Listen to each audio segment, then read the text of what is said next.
Today we're going Halloweeny and I'm going to show you how to do a latte art, but followed by Caroline doing a pumpkin. To start with, we need to make sure our milk texture is perfect. So for this pour, we're going to need a really nice, silky, shiny, smooth texture. We don't want our milk to be too frothy, too dry, because that's going to actually create issues by forming the pattern.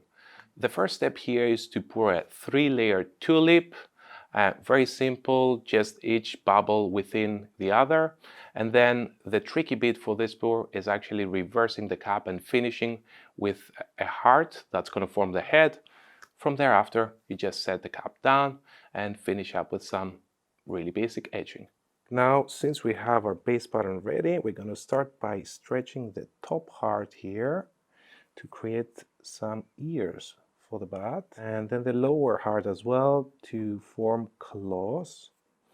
And we want this bat to be a bit scary, so we want actually to stretch up here to do some kind of a wing.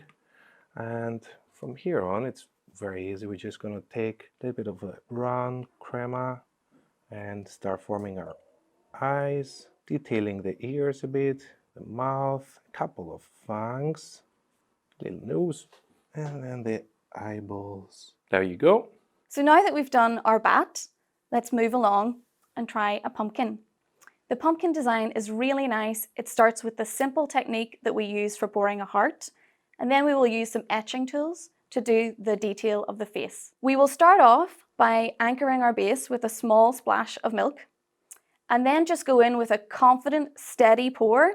Keep going until the cup is almost filled, then slow down slightly and drag backwards to create the stalk of the pumpkin. That's the main base of our design, and next we will do etching to provide the face. Okay, start by creating the sides of the mouth on each side. And then work your way into the center, eventually meeting in the middle, like so.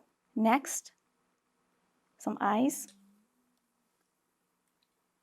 and then the nose.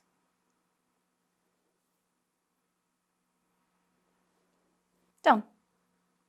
So just like carving a real pumpkin, there's many options for what kind of faces or styles you can do.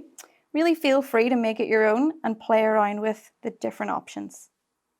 Thank you for watching. I hope you've enjoyed this video.